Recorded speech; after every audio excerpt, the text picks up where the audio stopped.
Sejam muito bem-vindos a esta análise. Hoje, o foco está num dos temas mais fascinantes e, curiosamente, mais invisíveis do nosso dia a dia. É muito fácil olhar ao redor e ver pontes, arranha-céus, carros elétricos ou aquele smartphone de última geração, né? Mas a gente quase nunca para pensar nos blocos de construção ocultos que tornam tudo isso sequer possível. Estamos falando dos minerais críticos. Eles são literalmente a fundação silenciosa que sustenta toda a nossa inovação tecnológica moderna. E entender de onde eles vêm e como funcionam é absolutamente vital para sacar o rumo do mundo hoje. Beleza, vamos mergulhar nisso. O nosso roteiro hoje é bem direto.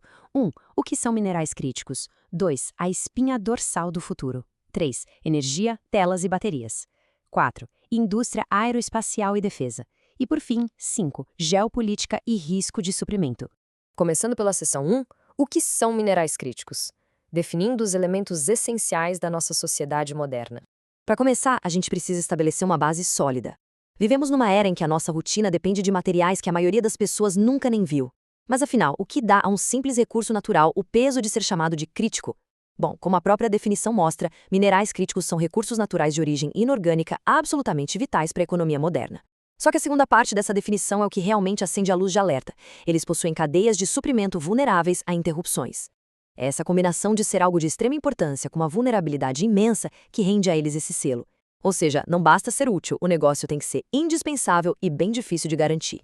E para entender isso a fundo, a coisa se divide em dois critérios bem específicos. O primeiro é a importância econômica. O material tem que ser essencial para setores altamente estratégicos, como a defesa nacional, a nossa matriz energética e a tecnologia. Já o segundo critério é o risco de suprimento. Imagina só. Isso significa que a extração e o processamento estão concentrados nas mãos de pouquíssimos países ou empresas, ou então que o processo para tirar isso da terra é tão complexo e caro que qualquer tropeço pode simplesmente paralisar indústrias inteiras da noite para o dia. Avançando para a seção 2, a espinha dorsal do futuro, porque a demanda está crescendo de forma exponencial. E isso ilustra brilhantemente um dos maiores paradoxos dos nossos tempos. Quando a gente pensa em abandonar os combustíveis fósseis, a primeira coisa que vem à mente é que vamos depender menos de extrair coisas da Terra, certo? Errado. A realidade da transição energética é exatamente o oposto. Construir tecnologias limpas exige uma quantidade colossal, exponencialmente maior, de minerais críticos em comparação com os sistemas do passado. A transição não acaba com a mineração de forma alguma. Ela exige um tipo totalmente novo e gigantesco de mineração. E olha, vale lembrar que esses minerais não servem apenas para energia verde, não. Eles formam literalmente a espinha dorsal de 3 pilares da modernidade. Primeiro, a segurança nacional. Sem eles, pode esquecer radares de última geração, sistemas de mísseis ou motores de caças. Segundo, a descarbonização, já que são indispensáveis para a gente conseguir reduzir as emissões de gases de efeito estufa no mundo todo. E terceiro, a nossa indústria de alta tecnologia. A fabricação em massa de qualquer dispositivo eletrônico moderno que a gente usa hoje seria simplesmente impossível sem esses elementos. Entrando na seção 3, energia, telas e baterias. As aplicações no nível micro na nossa vida diária. Para trazer isso bem para a nossa realidade, vamos ver como a mobilidade elétrica está puxando essa fila. Esse é o setor que mais demanda minerais críticos hoje em dia. Os carros elétricos e o armazenamento de energia são movidos por um trio de peso: lítio, cobalto e níquel. Eles são os componentes vitais das baterias de íon lítio. É o trabalho conjunto desses três que permite que um carro ande por centenas de quilômetros ou que a gente consiga estocar em larga escala a energia que vem do sol e do vento. E além das baterias, a gente tem um grupo essencial chamado de terras raras. O neodímio, por exemplo. O nome é complicado, mas a função dele é incrivelmente prática. Sem ele, não dá para fabricar os potentes ímãs permanentes que fazem os motores dos carros elétricos e os enormes geradores das turbinas eólicas funcionarem. Agora, mudando o foco para aquela tela que todo mundo usa o dia inteiro, a gente esbarra na miniaturização. Como a indústria coloca tanta tecnologia num espaço tão pequeno? A resposta está no tântalo, que é usado nos capacitores minúsculos dentro de smartphones e laptops. E não para por aí. O galho e o índio são as estrelas por trás daquele brilho vibrante das telas de LED e LCD. E ainda por cima, são absolutamente essenciais para semicondutores de altíssima velocidade. E para fechar essa parte da nossa eletrônica diária, não dá para esquecer do grafite.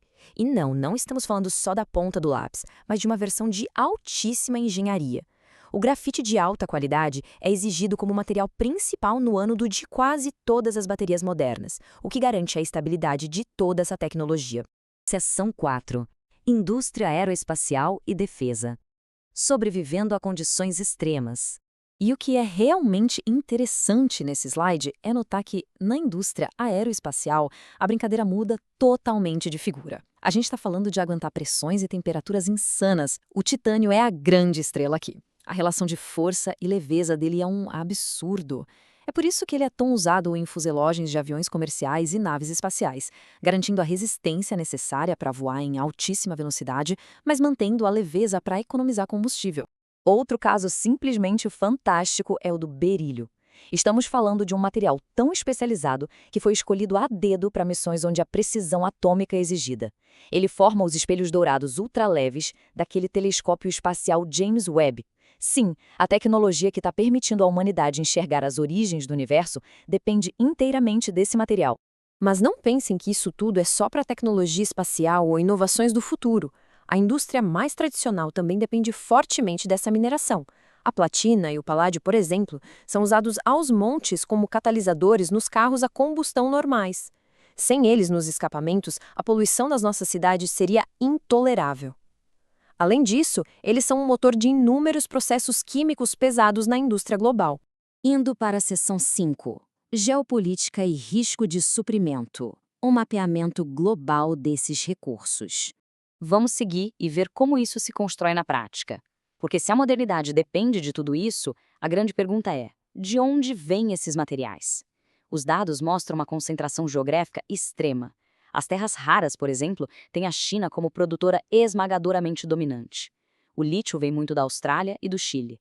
O cobalto, esse vem quase na sua totalidade da República Democrática do Congo.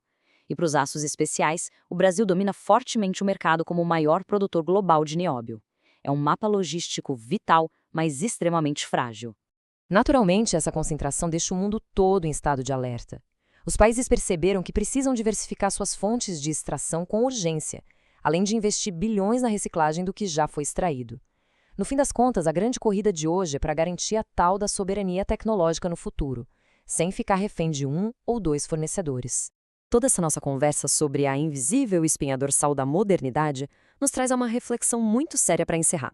Ao observar essa pressa gigante da sociedade global para abandonar a era dos combustíveis fósseis, fica a provocação. Será que uma verdadeira e segura soberania tecnológica está mesmo sendo construída? Ou será que estamos apenas fazendo uma transferência silenciosa, trocando uma velha dependência por um novo, escasso e geopoliticamente tenso conjunto de elementos invisíveis? É algo monumental e que o mundo certamente precisará repensar e refletir com muito cuidado nos próximos anos. Muito obrigada por acompanhar a análise de hoje.